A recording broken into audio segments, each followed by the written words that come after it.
కళ్యాణ్ పడాలా versus demon Pawan విషయంలో తప్పు ఎవరిదని మీరు అనుకుంటున్నారు?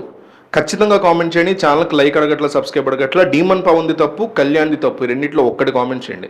బేసిక్గా ఏం జరిగిందంటే ఈరోజు నామినేషన్స్లో ఎవరిని నామినేట్ చేయాలి అనే దానికి కళ్యాణ్ పడాల దగ్గర రీజన్స్ పెద్దగా కనపడలేదు అనుకుంటా. గతంలో నిఖిల్ను, సుమన్ శెట్టిను వాళ్ళు పెద్దగా ఆడలేదని సంజనాను ఇట్లాంటి వాళ్ళు నామినేట్ చేశాడు. ఈసారి ఈ వీక్ ఎట్టి పరిస్థితిలో స్ట్రాంగ్ పర్సన్ నామినేట్ చేయాలి, స్ట్రాంగ్ కంటెస్టెంట్ ఫిక్స్ అయినట్టున్నాడు. సో డీమన్ పవన్ నామినేట్ చేశాడు. అయితే రీజన్ ఏమి ఇచ్చాడంటే, నువ్వు నీ కోసం నువ్వు స్టాండ్ తీసుకోలేదు, ఇన్నాళ్ళు కంటెండర్గా నువ్వు రాలేదని బాధపడ్డావు, తీరా వచ్చిన తర్వాత నువ్వు వదిలేసుకున్నావు వేరే వాళ్ళ కోసం అన్నట్టు తీసుకున్నాడు. అతను చెప్పిన పాయింట్ కరెక్టే కావచ్చు, కానీ అంత సీరియస్ పాయింటా కాదా? కరెక్ట్ పాయింట్ వేరు, సీరియస్ పాయింట్ వేరు. అది సీరియస్ పాయింటా కాదా అనేది జనం పర్స్పెక్టివ్లో ఉంటుంది. నాకైతే అది పెద్ద సీరియస్ పాయింట్ అనిపించలే. ఎందుకంటే ఇంకా హౌస్లో అంటే ఈ వారం అంటే ఈ సీజన్ బిగ్ బాస్ హౌస్ మీరు అబ్జర్వ్ చేస్తే ఇది ఒక ఆశ్రమం అంతే. అక్కడ ఒకళ్ళ కోసం ఒకళ్ళు త్యాగాలు చేసుకుంటూ, ఒకళ్ళ మీద ఒకళ్ళు ప్రేమ కురిపించుకుంటూ, ఎవరైతే ఇన్నాళ్ళు కెప్టెన్ అవ్వలేదో వాళ్ళని కెప్టెన్ చేసుకుంటూ, ఇన్నాళ్ళు మనలో ఎవరికి ట్రోఫీ రాలేదో వాళ్ళు ట్రోఫీ వచ్చినా కూడా పంచుకుంటారు వీళ్ళు. సో అట్లాంటి మెంటాలిటీ ఉన్నటువంటి బిగ్ బాస్ హౌస్లో ఇద్దరు ఇంకా కెప్టెన్స్ అవ్వాల, రీతు అండ్ బర్నీ. సో ఏంటి, బర్నింగ్ చేయాలని కొంతమంది నెక్స్ట్ వీక్ చూడండి అందరూ కలిసి బర్నింగ్ చేయడానికి ఎక్కువ ప్రయత్నాలు చేస్తారు. గొడవలు జరుగుతాయి కానీ బర్నింగ్ చేసేటువంటి సంఖ్య ఎక్కువగా అనిపిస్తుంది.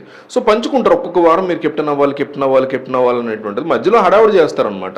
నేను ఎన్నిసార్లు అయినా మళ్ళీ అవ్వకూడదా ఇది ఏదైనా హడావుడి చేస్తారు తప్ప అల్టిమేట్గా మళ్ళీ నెక్స్ట్ వీక్ కూడా బర్నింగ్ అయ్యే ప్రయత్నాలు గట్టిగా జరుగుతాయి. అలాగే ఈ వీక్ రీతు అవకాశం వచ్చింది, డీమన్ పక్కనే ఉంది. తనుజ టీమ్స్ పెట్టినప్పుడు కళ్యాణ్ని, రీతుని, డీమన్ని, సుమన్ని ఒక దగ్గర పెట్టడానికి కారణం కూడా అదే.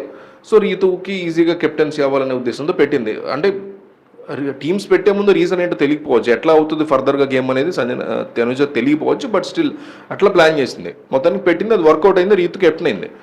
అయితే సో ఈ రీజన్ని చూపించి చేయడం అనేది కరెక్ట్ పాయింట్ అయినా కూడా అంత సీరియస్ మ్యాటర్ కాదన్నట్టు అనిపించింది. దాని మీద లేదు నేను సీరియస్ పాయింటే పట్టుకొచ్చాను అని ప్రూవ్ చేయడానికి కళ్యాణ్ తల బద్దలు కొట్టేసుకుని బిసికేసుకున్నాడు. మొత్తం చాలాసేపు జరిగింది ఆ గొడవ, అయిపోయింది. తర్వాత నవ్వుకున్నారు, ఏమో మరి ఎందుకు నవ్వుకున్నారు అలాగే తెలియాలి, ఆ దేవుడికి తెలియాలి, క్లోజ్ అయిపోయింది అక్కడితో. ఇక డీమన్ పవన్ వచ్చి కళ్యాణ్ నామినేట్ చేస్తాడు అనుకున్నారు అందరూ. కానీ అసలు కళ్యాణ్ విషయంలో ఎందుకు ఒక్కొక్కసారి ఒక్కళ్ళు బిహేవ్ చేస్తుంటాడు. డీమన్ ఒకసారి చాలా కోపంగా ఉంటాడు, ఒకసారి బెస్ట్ ఫ్రెండ్లా ఉంటాడు. సో ఇమాన్యుయల్ నామినేట్ చేశాడు. చేసి మొన్న జరిగిన కెప్టెన్సీ కానీ 4th వీక్లో జరిగిన టాస్క్ ఇవన్నీ రీజన్స్ ఏవో చెప్తున్నాడు. చెప్తూ మన ఇద్దరు ఆల్రెడీ డీల్ పెట్టుకున్నాం కదా, రీతు తర్వాత నేను సపోర్ట్ చేస్తానని చెప్పాను కదన్నా కెప్టెన్సీ టాస్క్కి అన్నప్పుడు అక్కడ మళ్ళీ కళ్యాణ్కి ఇందాక పాయింట్ ప్రూవ్ చేసుకోలేకపోయానేమో, నేను ఇక్కడ చేసుకునే అవకాశం వచ్చింది కదా అని చెప్పి మళ్ళీ వీళ్ళిద్దరి మధ్య జరిగినటువంటి డీల్ గురించి తీసుకొచ్చి నువ్వు ఆల్రెడీ డీల్ పెట్టుకున్నప్పుడు ఇక్కడ కావాలని ఇంటెన్షనల్గా నువ్వు చేసావు కదా అంటాడు. నేను రీతు తర్వాత అని చెప్పాను రా నాయన అంటాడు. సో ఈ గ్యాప్లో రీతు దూరిపోయి గొడవ చేసింది. రీతు కళ్యాణ్ తన మీదకి వస్తున్నాడు అనేటువంటి అంశాన్ని కళ్యాణ్ గట్టిగా అరిచేస్తూ ఏమన్నాడంటే, నీ వల్లే వీడు ఆట చెడిపోయింది, నాశనం అయిపోయిందని చాలా పెద్ద మాటలు మాట్లాడాడు. అయితే ఈ ఇష్యూ బేసిక్గా రీతుకి కళ్యాణ్కి, ఈ నామినేషన్ బేసిక్గా ఇమాన్యుయల్కి డీమన్కి. అంతేకాని డీమన్కి రీతుకి గొడవ లేదు, డీమన్కి కళ్యాణ్కి గొడవ లేదు, ఇమాన్యుయల్కి రీతుకి గొడవ లేదు, ఇమాన్యుయల్కి కళ్యాణ్కి గొడవ లేదు. ఇట్లాగా రీతుకిను ఇమాన్యుయల్కి గొడవ లేదు, రీతుకిను డీమన్ పవన్ గొడవ లేదు. అట్లా సంబంధం లేకుండా ఒకళ్ళకొకళ్ళకి గొడవలు జరుగుతున్నాయి. వేరే వాళ్ళ నామినేషన్లో వీళ్ళిద్దరు కొట్టుకుంటున్నారు.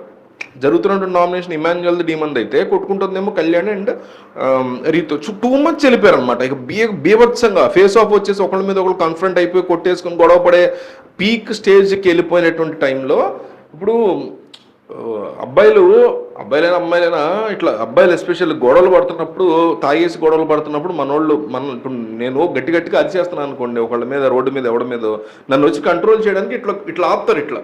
ఇట్లా ఆపే టైం గబుక్కుని ఇట్లా పట్టుకున్నాడు. అది ఆపడంలో భాగంగా పట్టుకున్నాడు తప్ప ఒక గొంతు పట్టుకోవడం అనేది కాదు అసలు. అది దాన్ని పట్టుకుని చాలామంది కళ్యాణ్ గొంతు డీమన్ పట్టేసుకున్నాడు కావాలని దాన్ని విపరీతంగా స్ప్రెడ్ చేస్తున్న సిచ్యువేషన్ అయితే కనిపిస్తుంది. అట్లాంటిది ఏమి లేదు అక్కడ. అది ఒక ఫ్రెండ్ చేస్తున్నటువంటి రచ్చని ఆపడానికి నువ్వు ఇక ఆపరా నాయన అనడానికి నువ్వు టూ మచ్ వెళ్తున్నావు, చాలు ఇది నీకు మళ్ళీ డ్యామేజ్ చేస్తుంది, అండ్ నువ్వు లేడీ మీదకి వెళ్తున్నావు, ఫీమేల్ మీదకి నీకు ఇబ్బంది అవుతుంది రేపు పొద్దున అని చెప్పడానికి అట్లా ఆపడంలో భాగంగా పట్టుకున్నాడు తప్ప తనేదో రీతునంటేనో లేకపోతే ఇంకోటి అంటేనో వెళ్ళి కోపంగా పట్టుకున్నది కాదు. ఒకటి. రెండోది, సోషల్ మీడియాలో పొద్దున్న నుంచి కూడా డీమన్ పవన్ వాళ్ళ ఫాదర్ని కళ్యాణ్ ఏదో అన్నాడని, కళ్యాణ్ ఫాదర్ డీమన్ పవన్ ఏదో అన్నాడు, అందుకే గొంతు పట్టుకున్నాడు అంటూ కూడా ఒకటి స్ప్రెడ్ అయింది. అది కూడా నిజంగా దాని పొద్దున్న మనం వీడియోలో చూసాము, ఈరోజు మన మార్నింగ్ జరిగిన వీడియోలో. సో అట్లా ఏదైనా జరిగినా మేబీ కట్ అయిందో మనకు తెలియదు. సో నిజంగా అంత సీరియస్గా ఇతను గొంతు పట్టుకుంటే అసలు ఊరుకోరు, పంపించేస్తారు హౌస్లో నుంచి. ఫిజికల్గా ఒక మనిషిని తీవ్రంగా కనుక ఇబ్బంది పెడితే గేమ్ కాకుండా కావాలని కొట్టడం తన్నదం చేస్తే బిగ్ బాస్లో ఉన్నటువంటి బిగ్గెస్ట్ రూల్ అంటే పంపించేస్తారు హౌస్లోంచి, క్వశ్చన్ లేదు. నేను కూడా చూసాను చాలాసార్లు కన్నడ ఎపిసోడ్స్లో అక్కడ చూసా, హిందీలో కూడా జరుగుతూ ఉంటుంది. హౌస్లోంచి ఫిజికల్ అయిన వాళ్ళు ఎవరిని కూడా ఉంచారు, ఇమ్మీడియట్గా పంపించేస్తారు బయటికి. వీళ్ళకి బాగా తెలుసు ఆ విషయం, ఎంత పీక్ వెళ్ళినా ఎంతవరకు వెళ్ళాలో తెలుసు. సో అంత అమాయకులు ఎవ్వలేదు ఇక్కడ. కళ్యాణ్ అంత అమాయకుడు కాదు, డీమన్ పవన్ అంతకంటే అమాయకుడు కాదు, అందరూ జాదులే. సో ఇది బేసిక్గా మనం చెప్పదలుచుకుంది ఏంటంటే ఈ వీడియోలో, దీని వెనక ఉన్న నిజం ఏంటంటే అతను ఒక ఫ్రెండ్ని ఆపడానికి మనం ఎట్లయితే అట్లా పట్టుకుంటామో అట్లా దాన్ని. సో జనం ఏమన్నారంటే కొంతమంది కళ్యాణ్ తన్నాడు ఆవేశంగా గొంతు పట్టుకోవడం వల్లే అని కూడా స్ప్రెడ్ చేస్తున్నారు. కళ్యాణ్ గొంతు పట్టుకోక ముందు ఒకసారి తన్నాడు, తర్వాత ఒకసారి తన్నాడు. ఆవేశంలో అతను తంటం ఒక అలవాటు అనుకుంటా అతనికి. కొన్నిసార్లు నిబ్బలా బిహేవ్ చేస్తుంటాడు, కొన్నిసార్లు చాలా మెచ్యూర్డ్గా బిహేవ్ చేస్తుంటాడు కళ్యాణ్. ఆ రోజు కూడా బాక్సులు ఇట్లా కట్టే టాస్క్లో సుమన్ వెర్షన్ చాలా మంది నిలబడ్డారు, తనూజ నిలబడినంతప్పుడు కూడా బాక్సులు ఒక్క తన్నాడు. అదే చెప్పి ఆ రోజు మనం వీడియో కూడా చేసాం, ఎరగెంట్ యాటిట్యూడ్ ఎవరికి కరెక్ట్ కాదు. ఈరోజు దివ్య ఎరగెంట్గా బిహేవ్ చేసింది, కళ్యాణ్ చాలా ఎరగెంట్గా బిహేవ్ చేశాడు, డీమన్ పవన్ చాలా మెచ్యూర్డ్గా బిహేవ్ చేశాడు, రీతు చాలా యాంగర్గా బిహేవ్ చేసినట్టు అనిపించింది. సో మిగతా వాళ్ళందరూ సోగా నడిచింది కదా. ఇక సంజన గొడవ ఏంటి నెక్స్ట్ వీడియోలో చూద్దాం, మిస్ అవ్వకండి. నెక్స్ట్ వీడియో ఒక ఫ్యూ అవర్స్లో అప్లోడ్ అవుతుంది కూడా.